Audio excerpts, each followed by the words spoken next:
था हर राह में, आस था हर चाह में, आस था हर भाव में, आस था सद्भाव में।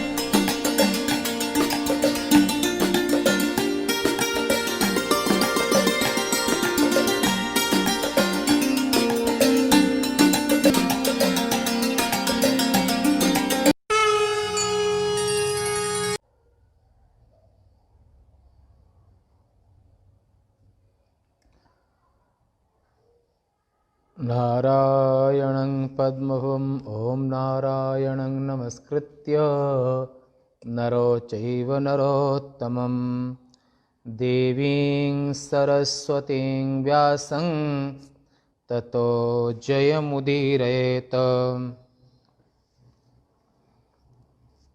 उपनिषद आश्रम उज्जैन से प्रातःकाल के सत्र में शिव महापुराण के रुद्र संहिता में पार्वती खंड में 33वें अध्याय का प्रसंग है।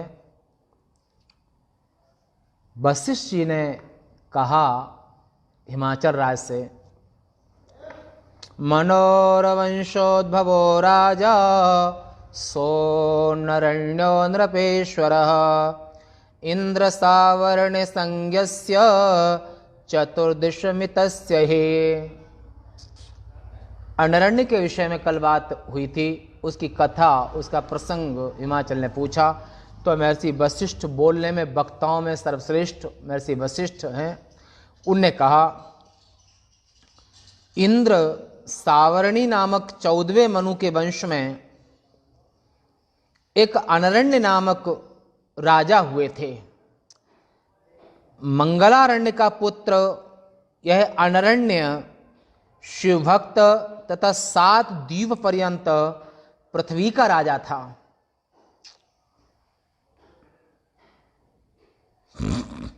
उसने भृगु को पुरोहित बनाकर 100 अश्वमेध यज्ञ किए। यद्यपि देवता उसे इंद्र पद दे रहे थे किंतु उसने स्वीकार नहीं किया। हे हिमाचल, उस राजा के 100 पुत्र हुए। एक पद्मा नाम की कन्या हुई जो लक्ष्मी के सदृश सुंदर थी, गुणवान थी। जितना प्यार उसे 100 पुत्रों से था उससे भी अधिक उसे वह कन्या प्रिय थी राजा को।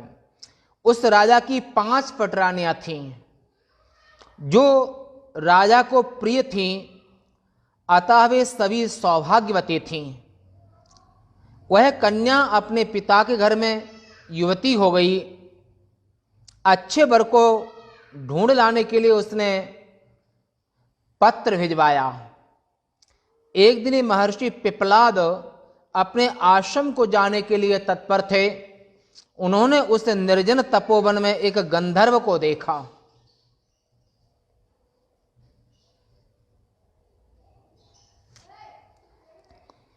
कामशास्त्र कुशल वह अपनी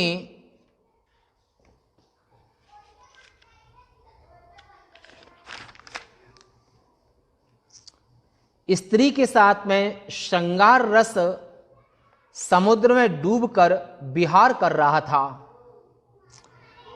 गंधर्व उसे देखकर उस मुनिवर के हृदय में काम वासना जागृत हो गई।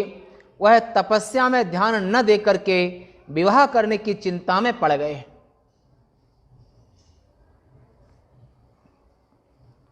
दृष्ट्वा तं मुनि शार्दूलं सकामः संबभूवसः तपः सुदत्त चित्तस्य चिंतया दार संग्रहम। दार स्त्री। इस प्रकार काम वासना से पीड़ित उस पिपलाद नामक श्रेष्ठ मुनि का बहुत सा समय बीत गया। एक दिन पुष्पभद्रा नदी में स्नान करने के लिए मुनिवर जा रहे थे। उन्होंने लक्ष्मी के सदृश सुंदरी उस राजकन्या पद्मा को देखा। पिपलाद ने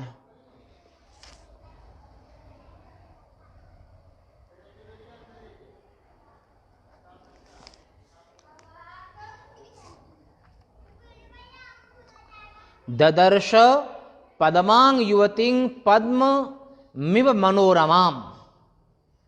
उन पिपलाद जो कि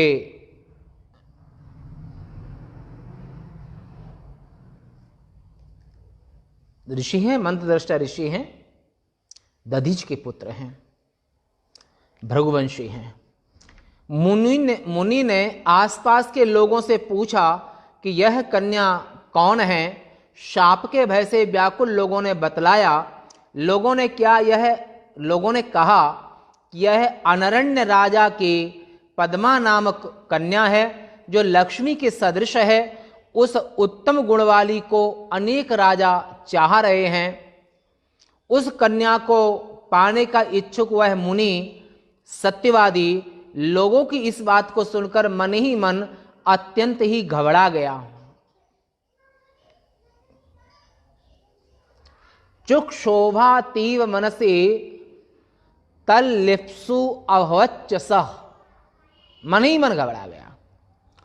मुनि ने स्नान किया, फिर अपने इष्ट देव शिवजी की पूजा की। उसके बाद वह कामी भीख मांगने के लिए अनरण्य की सभा में गया। राजा ने मुनि को देखकर भयभीत होकर मधुपर्क आदि देकर प्रणाम किया। भक्ति पूर्वक उनकी पूजा की, पिपलाद मुनि की। उसकी पूजा को स्वीकार कर मुनि ने राजा से उसकी कन्या को मांगा भिक्षा में। कुछ भी कहने में असमर्थ राजा चुप हो गया। मौनी बभूव नृपति किंचित निर्वक्तुम अक्षमा। कुछ भी न कह सका। मुनि ने कहा, हे राजन, अपनी कन्या मुझे दो, नहीं तो एक क्षण में मैं सब भस्म कर देता हूं। उस मुनि के तेज से राजा के नौकर चाकर सभी घबरा गए। उस वृद्ध ब्राह्मण को देखकर राजा परिजनों के साथ विलाप यानी कि रोने लगा। ऐसा करने में असमर्थ रानियां भी रोने लगी। कन्या की माता महारानी शोक से व्याकुल हो गई। पूरे राजमहल में शोक छा गया कि अगर कन्या पिपलाद को नहीं देते हैं तो शाप दे देंगे, और अगर देते हैं तो अपनी कन्या को बूढ़े ब्राह्मण को कैसे दे दें, कन्या का जीवन नष्ट हो जाएगा। उसके पुत्र भी दुखी हो गए। अधिक क्या कहा जाए, राजा के सभी संबंधी शोकाकुल हो गए। इसी बीच विद्वान ब्राह्मण श्रेष्ठ गुरु पुरोहित राजा के समीप आए। राजा ने उनकी प्रणाम सहित पूजा की और उनके सामने रोने लगे। राजा सब कुछ उन्हें सुनाकर अब मुझे क्या करना चाहिए, यह अपने विद्वान मंत्रियों और उन सब से पूछा राजा ने, अनरण्य ने। पुष्पभद्रा जो नदी है वो हिमालय की तलहटी पर बहने वाली एक नदी है, हिमालय क्षेत्र में, हरिद्वार से आगे ऊपर में। इसी के उद्गम स्थान पर मार्कंड ऋषि ने तपस्या की थी। इसे पुष्पवाहा भी कहते हैं। भागवत के 9, 10, 30 में भी आया है तथा 12, 8, 17 में भी ये आया है पुष्पभद्रा नदी के विषय में।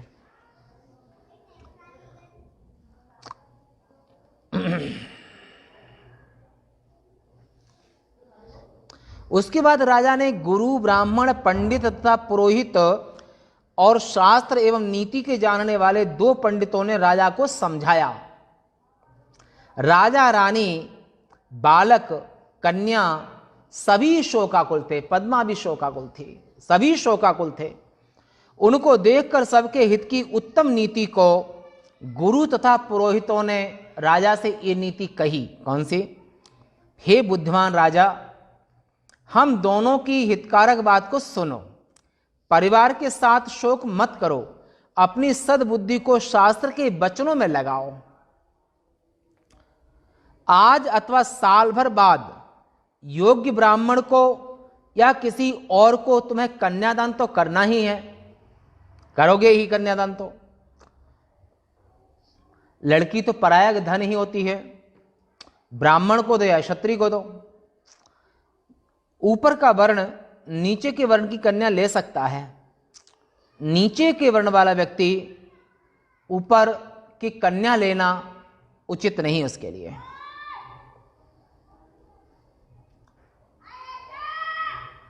जब एक के कारण संपूर्ण संपत्ति का नाश हो रहा है तो उसे देखकर अपनी संपत्ति की शरणागत बनकर रक्षा करो। वशिष्ठ ने कहा, राजा ने विद्वानों की सलाह को मानकर बार बार विलाप करते हुए अपनी अलंकृत कन्या मुनिवर को दान कर दी, सौंप दी।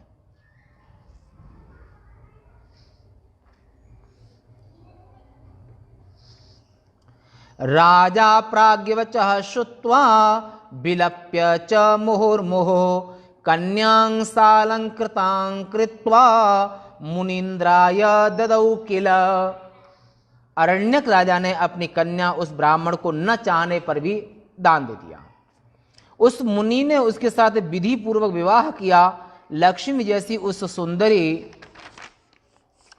पद्मा को लेकर वह अपने घर गया। उस वृद्ध ब्राह्मण को अपनी कन्या देकर दुखी हुए राजा अपने परिवार वालों को छोड़कर तपस्या करने के लिए वन को चले गए। पति के वन चले जाने पर उसकी जो स्त्री भी पति के शोक से मर गई, प्राण त्याग दिया उसने भी।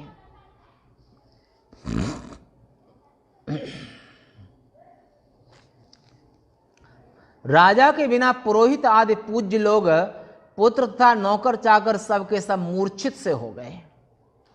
दूसरे लोग सोच में पड़ गए कि उनकी केवल सांस चल रही थी। अनरण्य ने वन जाकर के कठोर तप करके शिव जी की आराधना कर और उत्तम शिवलोक को प्राप्त किया। उस राजा का कीर्तिमान नामक धर्मात्मा ज्येष्ठ पुत्र था। उसने पुत्र के समान प्रजा की रक्षा करते हुए राज्य किया। हे हिमालय, तुम्हारे कहने के अनुसार मैंने अरण्य के उत्तम चरित्र को सुनाया, जिस प्रकार उसने कन्या देकर अपने वंश तथा धन की रक्षा की।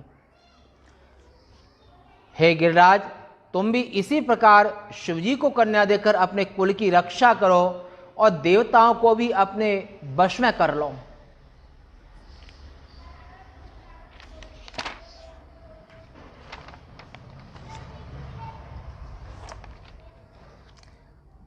श्री शंकर भगवान की जय। शेष वार्ता कल।